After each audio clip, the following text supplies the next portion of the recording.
Hello guys, स्वागत है आप सभी का शिवम क्लासेस यूट्यूब चैनल में।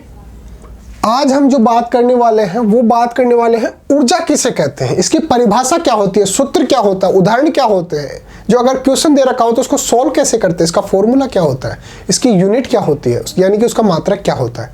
इन सभी चीज़ों को हम डिस्कस करेंगे बिल्कुल डिटेल के अंदर और बिल्कुल इजी शब्दों के अंदर आपको समझाएंगे कि एग्जाम में आप इसकी डेफिनेशन कैसे लिखेंगे। तो बने रहे हमारे साथ। देखिए, हमने हमारे नोट्स में इसकी परिभाषा क्या लिख रखी है वो देखिए। हमें कोई भी कार्य करने के लिए ऊर्जा की आवश्यकता होती है। बिना ऊर्जा के आप कोई भी कार्य नहीं कर सकते। जैसे सूर्य जो होता है वो भी तो कार्य करता है, हमारे को इतनी ऊर्जा देता है। अगर हम इस प्रकृति के अंदर सबसे ज़्यादा अगर हम किसी चीज़ से ऊर्जा ले सकते हैं तो वो है सूर्य। सूर्य ऊर्जा का बहुत बड़ा भंडार है।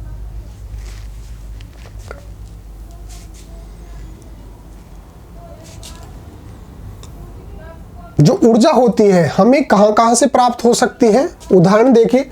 परमाणुओं से जो नाभिक होता है वहां से प्राप्त हो सकती है, पृथ्वी के आंतरिक भागों से, ज्वार भाटों से। फिर बात करते हैं कि इसकी अगर परिभाषा लिखनी हो तो हम कैसे लिखेंगे। तो देखिए, किसी भी कार्य करने के लिए, किसी भी कार्य करने की जो क्षमता होती है, किसी भी वस्तु पर अगर हम कार्य कर रहे हैं तो उसकी जो क्षमता होती है उसको ही हम क्या बोलते हैं, ऊर्जा बोलते हैं। तो अगर हम इसकी परिभाषा देंगे तो क्या देंगे, ऊर्जा की परिभाषा क्या देंगे, ऊर्जा को परिभाषा करेंगे किसी कार्य को करने की क्षमता, उसको हम क्या बोलेंगे, ऊर्जा। किसी भी कार्य को करने की जो क्षमता होती है उसको बोलेंगे ऊर्जा। जो वस्तु कार्य करती है तो उसमें ऊर्जा की हानि होती है और जिस वस्तु पर कार्य किया जाता है उससे में ऊर्जा की वृद्धि होती है। अगर कोई व्यक्ति है, ठीक है, किसी वस्तु पर कार्य कर रहा है, ये क्या है, वस्तु, तो इसकी जो ऊर्जा है वो तो होगी कम समय के साथ, लेकिन वस्तु की जो ऊर्जा है वो होगी ज्यादा। जब यानी कि जो कार्य करता है उसकी तो ऊर्जा समय के साथ होती है कम, क्यों, क्योंकि वो कार्य कर रहा है। लेकिन जो वस्तु होती है, जिस वस्तु पर कार्य किया जा रहा है, उसकी ऊर्जा समय के साथ बढ़ती है। क्यों, क्योंकि जो ऊर्जा होती है वो ना, ऊर्जा संरक्षण का जो नियम होता है उसको फॉलो करता है। यानी कि ऊर्जा जो होता है उसको ना तो उत्पन्न किया जाता है और ना ही नष्ट किया जा सकता है, उसको एक वस्तु से दूसरी वस्तु में ट्रांसफर किया जाता है। तो अगर इसकी ऊर्जा कम हो रही है तो इसका मतलब यह है कि वो ऊर्जा किसी और चीज में ट्रांसफर हो रही है। कौन सी चीज में, जिस पर ये काम कर रहा है, जिस पर ये कार्य कर रहा है। तो इसलिए ये जो व्यक्ति है वो काम कर रहा है तो इसकी ऊर्जा समय के साथ कम होगी, लेकिन ये ऊर्जा जाएगी कहां, ये इसमें ट्रांसफर हो जाएगी, स्थानांतरित हो जाएगी। तो इसलिए बोलते हैं कि जो वस्तु कार्य करती है उसकी ऊर्जा कम होती है और जिस वस्तु पर कार्य किया जाता है उसकी ऊर्जा बढ़ती है। ये बहुत ही ज्यादा इंपॉर्टेंट चीज है, इसको लोग समझ ही नहीं पाते क्या होती है। हमारे दैनिक जीवन में बहुत सी वस्तुएं कार्य करती रहती हैं जिनमें ऊर्जा संचित रहती है। इसी संचित ऊर्जा का उपयोग कर वस्तुएं कार्य करती हैं।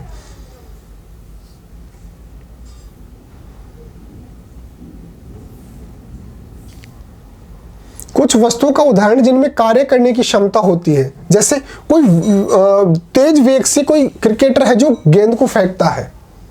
अब उसकी वजह से जो गेंद है वो जो विकेट होते हैं उनको टकराती है।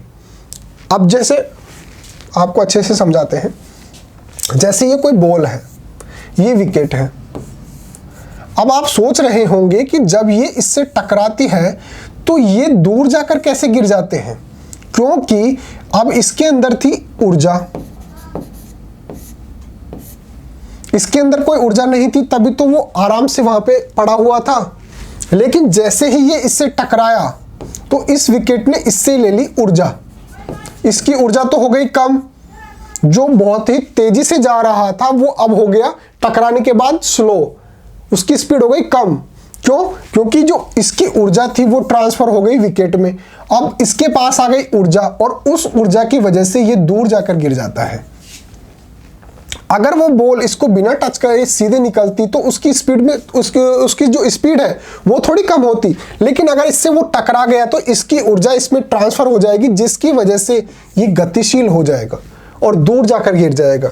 तो यही हमने यहाँ पे समझाने का कोशिश किया। ये बहुत ही जो कॉन्सेप्चुअल चीज है, इसको आपको समझना पड़ेगा कि मैं क्या समझाना चाह रहा हूं। जैसे हथौड़ा है, इस प्रकार से हम हथौड़ा किसी कील को मार रहे हैं तो कील जो है वो अंदर धंस जाती। क्यों धंस जाती है? क्योंकि जो हथौड़ा है उसके पास है एनर्जी, जिसकी वजह से वो इतनी दूर से आ रहा है, और जैसे ही वो इसको टकराया तो वो जो एनर्जी है, जो ऊर्जा है, वो कील में ट्रांसफर हो गई और उसमें गति आ गई और वो अंदर की तरफ गति कर गया, जिसके कारण वो अंदर की तरफ चला गया। इसी प्रकार से चाबी जो भरी जाती है, जिन खिलौनों के अंदर हम उसको चाबी भरते हैं, जोड़ लगाकर उसको चाबी भरते हैं और फिर छोड़ देते हैं, उसके अंदर ऊर्जा जो हमने यहाँ से जो ऊर्जा लगाई, हमारी ऊर्जा उस चाबी के अंदर ट्रांसफर हो गई, उसकी वजह से हमने उसमें चाबी भर दी। फिर जैसे उसको हम छोड़ते हैं तो वो जो एनर्जी है वो उसके जो टायर होते हैं उसके अंदर ट्रांसफर हो जाती है और उसके टायर गतिशील हो जाते हैं। तो इस प्रकार से जो ऊर्जा होती है वो एक वस्तु से दूसरी वस्तु में ट्रांसफर हो जाती है।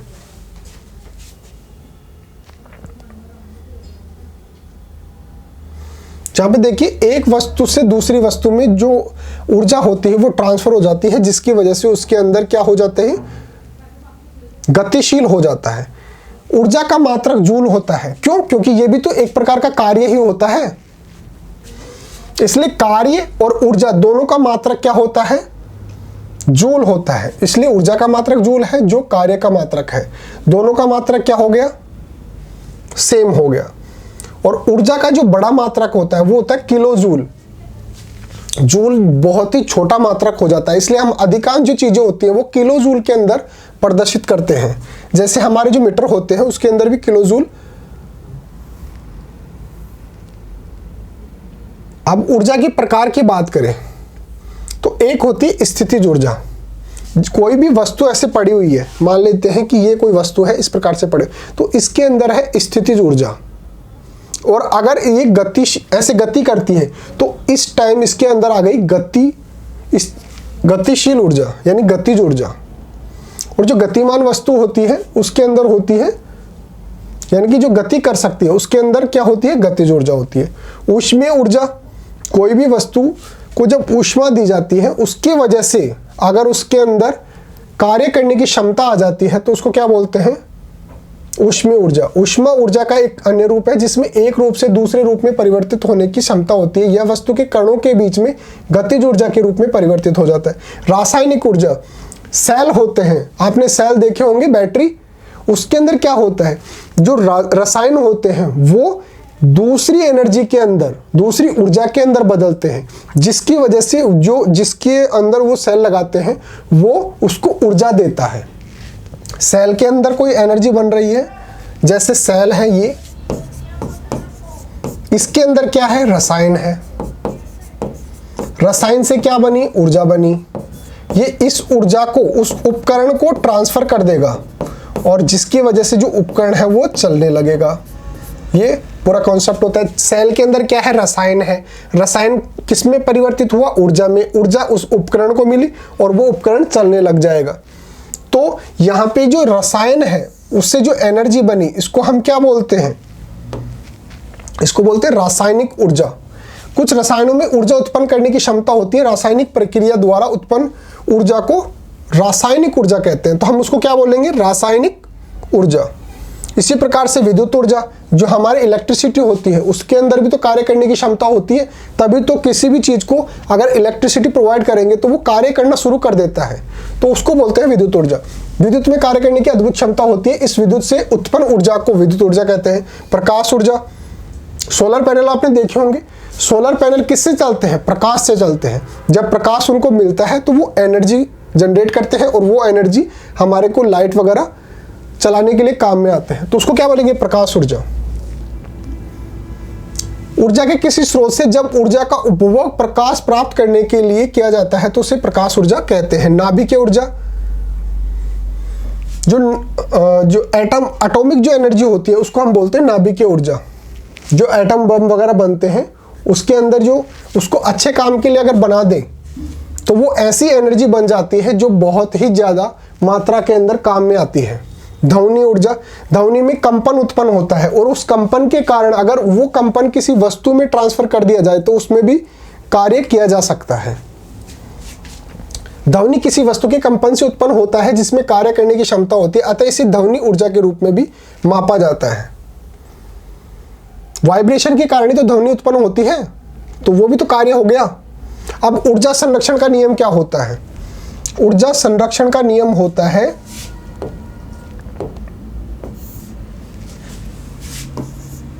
ऊर्जा संरक्षण का नियम।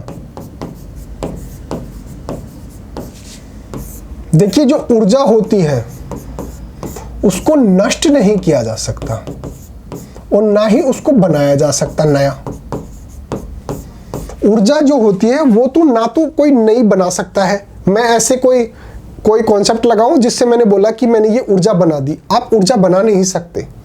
ऊर्जा जो होती है वो एक वस्तु से दूसरी वस्तु में ट्रांसफर होती है।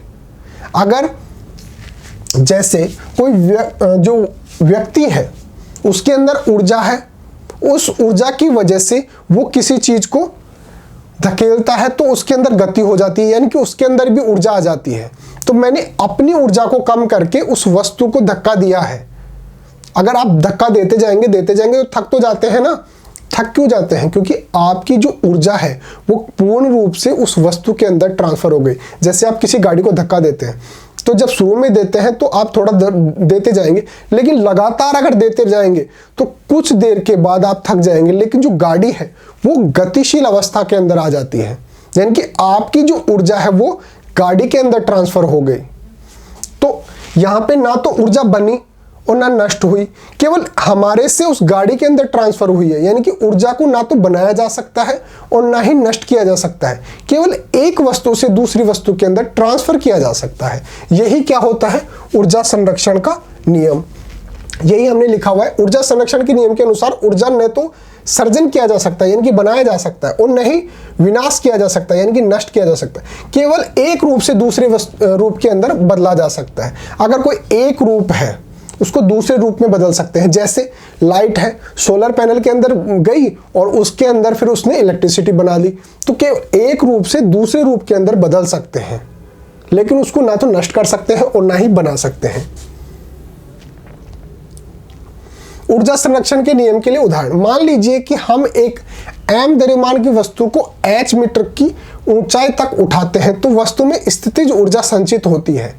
जब वस्तु को गिराया जाता है तो ऊंचाई कम होने के साथ साथ वस्तु की स्थितिज ऊर्जा कम होती चली जाएगी और गतिज ऊर्जा बढ़ती चली जाएगी। जब वस्तु धरती पर पहुंचती है तो वस्तु की स्थितिज ऊर्जा शून्य हो जाती है, परंतु गतिज ऊर्जा जो सबसे ऊंचाई पर जितनी स्थितिज ऊर्जा थी उसके परिमाण के बराबर हो जाती है। ये बहुत ही ज़्यादा इंपॉर्टेंट चीज़ है, इसको आप समझ लीजिए, बहुत ही अच्छी चीज़ है, इसको समझना ज़रूरी है। मान लेते हैं कि ये कोई ऊंचाई है h,